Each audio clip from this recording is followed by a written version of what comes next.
This is the Non-Microwave Truth, a Time of Grace production, and I am CL Whiteside. And if this is your first time checking it out, this is a podcast that challenges culture's truth and perspective and looks at it from a biblical perspective. Because we are definitely in an era of there is no absolute truths. Everyone has their own truth, and you can't say what is true for another person. Nah, we know what the truth is. It's in the Bible. It's in the good book. Can I get an amen? I'm just playing with y'all. But our first world problem question is actually sparked from a first world problem question that I asked before. And it was one of those first world problems where I had talked about, what do you watch on TV? And I had a couple of people hit me up and tell me how they saw the movie Thor. And they talked about how the movie forced it and tried to put quick scenes of homosexuality in there, and it was not even close to being needed. And then I had somebody else hit me up talking about they saw the Disney movie Super Pet, and they forced it too.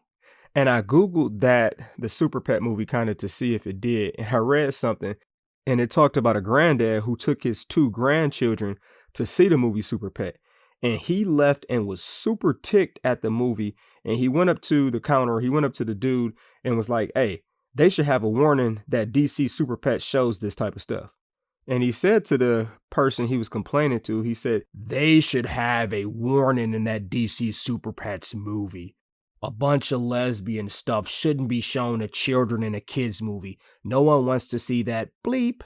And the person said he responded by saying he's free to leave and take his bigoted worldviews with him and never come back to our theater again. And this just got me thinking. It was like, well, one, how the grandfather handled it probably wasn't the best. Like leaving and expressing your dissatisfaction is cool, but when you get to adding cuss words in there and kind of going about it, it's like, what's the point? And just realizing talking to the person at the movie theater, that is not the person to be really talking to. They really don't have any control over that. The dude he was talking to probably just gives tickets. But then I thought about the worker, his response wasn't good either. So our first world problem question is this. Jesus is at the movie with his nieces and nephews. Or you put yourself in the situation and you are at the movie with your nieces or nephews, or it could even be your own kids. Do you talk about it with your kids when you see this in the movie theater, especially since you weren't expecting to see this? Would you act like you didn't see it? Would you say nothing? Do you wait and see, did they even catch it? Did they even see it before you actually bring it up as a conversation? What should we do as Christians in regards to teaching our youth? And I have an idea on this, and this is not the absolute truth. This is not biblical truth, and you can definitely disagree with me, but I think this is something that you should have a conversation with your child, whether you think they saw it or not. And I say that because there are more things getting thrown at our children that we don't even know about. And we might not even be there to give them the true meaning of what is going on and what is really happening.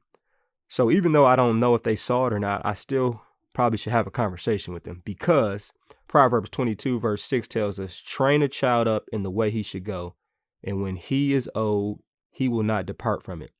And unfortunately, more messages and more things that go against the Bible are being slipped into cartoons, are being slipped into YouTube ads and YouTube videos, and they're even trying to throw some of this stuff into books that kids read nowadays. So it's one of those things where it's like, man, we almost have to have a conversation and have ongoing conversations, because I don't want you necessarily thinking that this is God's truth or this is how God intended for something to be. But would I get up and leave the movie? I don't know. I think that would be pretty hard, and I guess it just would depend on how much seems to be getting shown. But even a little bit is too much, but it's almost one of those things that we just can't escape in our society anymore. But I would love to hear from you on Instagram or Twitter. My handle is championlife23. If you're at the movie theater with your nieces, your nephews, your little cousins, your own kids, and you see something on the screen that shouldn't be on the screen that goes against God's word, what are you going to do? How are you going to address it? Are you going to address it? And this is our first world problem. It is dinner time.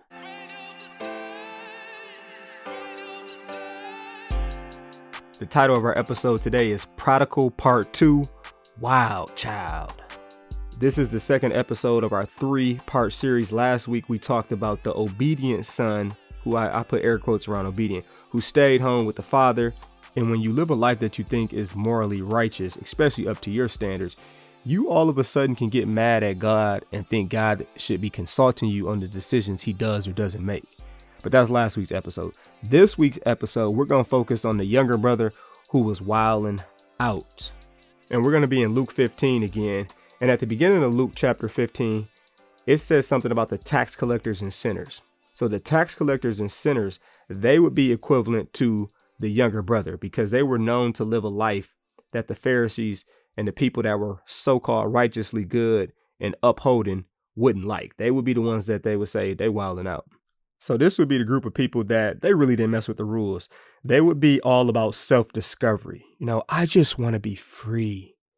You get to hating rules, you get to hating religion. And there's actually something behind it. And I actually get why some people hate rules and they hate religion. Because when you look at religion, how many problems are rooted in it? When you look at our history, a lot of times people will say they're doing something in the name of their religion. So people look at that and say, man, I don't want anything to do with that. And at the end of the day, our sinful nature just absolutely hates rules and want to rebel. So last week, the older brother who stayed home, he had a self-centered destructiveness that was rooted in his moral righteousness and in his love for rules and following rules. Like he loved to be his own savior. That son, he wanted to seem morally good. Now, this younger brother, the wild child, this son, he doesn't give a care about that. This would be a group who would be like, I can't stand those hypocrites and those bigoted, self-righteous people.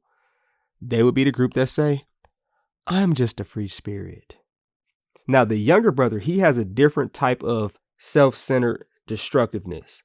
And his is rooted in, I just want to be free. And just think about that. What is today's world freedom? How many people are searching for and trying to create freedom and happiness? It's like we all want to bring heaven to earth. We all want to make life as fun and as comfortable as possible. We don't want to go through any pains. We don't want to go through any hardships. I just want it to be smooth. I just want it to be comfortable. Like, how many people have you heard say, or sometimes do you have a thought process of, man, I just got to live it up now, or it's all about my happiness? But like, how do you live it up? How do you become happy? That's where the devil strikes and he says you need to dip and dab in different stuff. And we all do this to an extent. It can be through drinking, smoking, popping pills, spa treatment. Oh, I want to get my hair done. Having sex with many people as you can. It's a great desire for all of us to be entertained or to be at peace or just to be happy and comfortable. Every once in a while, you have the people that are like adrenaline junkies who want to force it to the edge, who want to roll the dice, who want to put their house on the line, who want to party, because they have been told this is how you live your best life. And this is truly what they believe is their best life. And a lot of times they look at moral issues and they make it seem like it's so complex, and they hate the people or the institutions that claim moral authority over their lives. They can't stand that. This is the type of group that possibly could be thinking like, I've heard of Jesus. He died for my sins, right? Oh, I'm good then. I can sin as much as I possibly want. But God has to understand I got to get this money. Or, ooh, wait, you see her? Yeah, God is just going to have to wait. I know I ain't supposed to do this, but man. But whether you like to admit it or not, we all have some younger brother in us. We all have some wild in us. And sometimes why we have this wild in us is because we've been hurt or offended by the elder brothers, like those people that are supposed to be in the church or those people that are supposed to be morally righteous, and we were looking up to them and they hurt us. And if the people in the church hurt us and they're supposed to be God's people, I don't want anything to do with them. And some of us have some major church hurt we have never dealt with. And we're like, you know what? I might as well go live like the rest of this world. At least they're semi-nice to me. And something I've heard people point out, and I really can't disagree with it, is look at all the wars. Look at all the evil that has been done due to religion. So if someone was to say religion is a great source of misery and heartache, that's true. And Jesus would agree with that statement too. So since he agrees with it, I agree with it. Now, the statement that Christianity is just like any other religion, that is not true though. There's a distinction between the gospel and religious moralism. This allows us to see Christianity from a new perspective.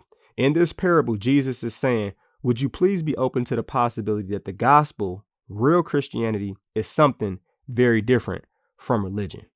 And on this episode of Prodigal Part 2, Wild Child, we are going to look at the parable of the lost son, which comes from Luke 15, verses 11 through 24. It says, Jesus continued, there was a man who had two sons. The younger one said to his father, Father, give me my share of the estate. So the father divided his property between them. Now think about this. The younger son asking for his inheritance was pretty disrespectful.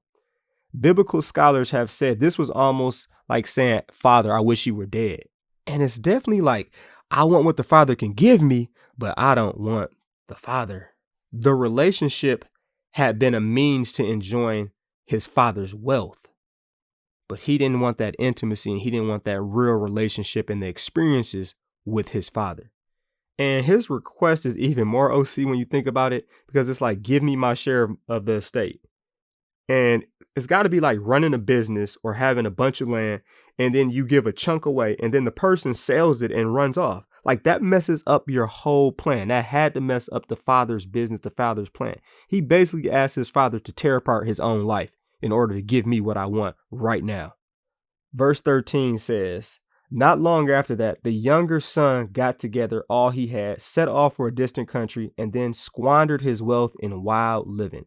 After he had spent everything, there was a severe famine in that whole country, and he began to be in need. Like, man, how many times do we want to get far away as possible from God and sometimes from our earthly families? And we really think and feel we can have a better life apart from God. Like, that's why we sin. That's why I sin. That's why I've done stupid things in my life, because I'm like, ooh, right now I can have both. I know I'm not supposed to do this, but man, this seems like the best option. And hey, that's a trait that was passed down from Adam and Eve since they ate the fruit, thinking that it was the best option to eat the fruit from the tree of the knowledge of good and evil. Now, when you think about this lifestyle, the lifestyle of partying, the lifestyle of being a wild boy or wild girl, the lifestyle really isn't sustainable. But there's a trap we just don't see when we're sinning all willy-nilly. We're like a mouse who only sees the cheese, or a fish that only sees the worm. There are major consequences there. Major consequences that hurt. The traps aren't going to tell you like, hey, I'm here to hurt you and kill your soul. Or, I'd love to see you in misery and denying the fact that you are a child of God who can live differently. Like, it's not going to do that. Wouldn't that make it so much easier? So the younger brother lost everything. Notice it doesn't talk about all the fun he had, and none of that matters when you're in a jam or a bad place. And let's say he didn't lose everything. There are tons of people who are rich. There are tons of people who are living a wild lifestyle who still aren't happy, who still aren't in comfort, who still have zero hope, who still are chasing something and know deep down inside something is missing. Something is absolutely missing. Verse 15 says, so he went and hired himself out to a citizen of that country who sent him to his fields to feed pigs. He longed to fill his stomach with the pods that the pigs were eating, but no one gave him anything. In the moment, we never think what we're doing is dumb. And sometimes rock bottom is the only thing that actually gets our attention. We all fall, but how we respond is everything. That's key. And sometimes I hear people saying like, this is a trial from God. And I'm like, no, it's not. That's a consequence. That's a consequence of your sin. That's a consequence of our sin. That's a consequence of our evil world. There's a difference between a trial and a consequence. This brother being hungry and looking at the pig's food and saying, that looked good. That wasn't a trial. That was a consequence of his sin. And there's a distinct difference between those two. And that's where we have to be real with ourselves. Verse 17 says, when he came to his senses, he said, how many of my father's hired servants have food to spare? And here I am starving to death.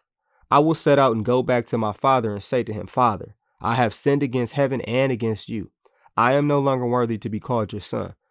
Make me one of your hired servants. So he got up and he went to his father. I'll stop right there. He realized he had taken the father's grace for granted, but he still had enough sense to realize the grace was abundant. And the grace didn't run out or depend on what he did or didn't do. He started to think about how the Father loved everyone, how the Father wanted the best for everyone, how the Father took care of everyone. Not until he had nothing did he realize he had everything he really needed with his Father. So many times we think we need more stuff. We need more of this. We need more of that. And the answer is we usually have exactly what we need. And if we don't, we should be looking to our Heavenly Father and having a conversation with him.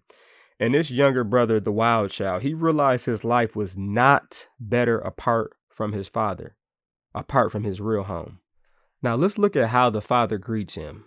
And I want you to ask yourself, how would you greet someone if you were the father or the mother in this situation? It says, but while he was still a long way off, his father saw him and was filled with compassion for him. He ran to his son, threw his arms around him and kissed him. This right here, this is the gospel. Now, the evil ones, the devil, the demons, they are the bad friends who will geek you up, encourage you to sin, get you to sin, and then tell us our sin is so bad that it can't be forgiven. Or they'll keep telling us to do what we do because they know eventually we'll run into the wrong person and face that wrath. I can just imagine the devil will be working hard to tell the son, you really haven't changed. Just work hard for a little while and you'll be able to live that life again. Don't you want to live that life again? Or he would have told the son, don't go home. Like, you really think you can go home? You think the father's going to let you come back? Ha! You not wanted there, bro. Like, you might as well go somewhere else. And he either wants to harden our hearts or fill us up with so much guilt. Both things put a wedge and want to keep us away and apart from our Father. This son didn't fall for that trap, though. Verse 21 says, the son said to his father, Father, I have sinned against heaven and against you. I am no longer worthy to be called your son. The book summed it up. The book that I'm referring to is the Prodigal God. And it pretty much broke it down like this. The wild younger brother had to be thinking like, Father, I know I don't have a right to come back into the family, but if you apprentice me to one of your hired men so I can learn a trade and earn a wage, then at least I could begin to pay off my debt. But the father's not even worried about the debt. Now, the wild brother, he comes to an understanding that he's not worthy. And this is beautiful. And this sums up Christianity. This is different from all religions. Our God unconditionally loves us and clothes us with righteousness, not because of what we have done, but because of what Jesus has done. And verse 22 goes on to say, but the father said to his servants, quick, bring the best robe and put it on him. Put a ring on his finger and sandals on his feet. Bring the fattened calf and kill it. Let's have a feast and celebrate.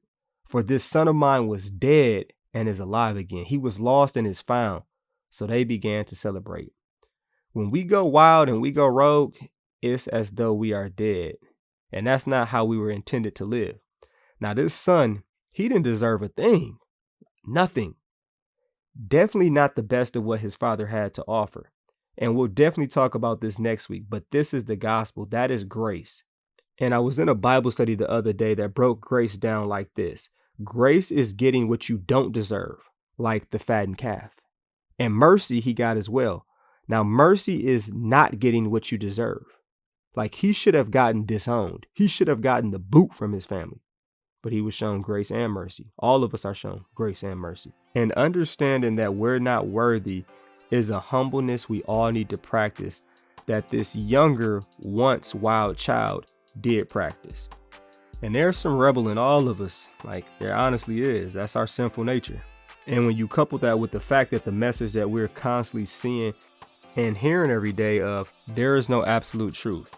And what does it mean to love is so jacked. We attach stuff to love all the time. Like, we think we need this to be happy and to feel loved, or we think we need more of that to be happy or loved. And we're blind to see that we have everything we need when we are a Christian, a child of God. Because I'm telling you, the world is always trying to get us to chase something. Go after this, or you need that. But it's really all just a trap. It's really all just a maze. And sometimes we reject the Father's love in giving us the best robe and throwing us a party and giving us the fattened calf because we know we don't deserve it, like not even a little. We beat ourselves up. We feel so guilty. But learn from the younger son. Our Heavenly Father will and does love us in His way, not in the way that we see fit. And I got breaking news for you. None of us deserve it. So when you understand and you know that, just be thankful. Love on your Heavenly Father. Spend time with Him. Praise Him. Worship Him. Meditate and reflect daily on how good He is to you, how good He is to me. And allow that to change our entire way we move and look at life. And this is the Non-Microwave Truth.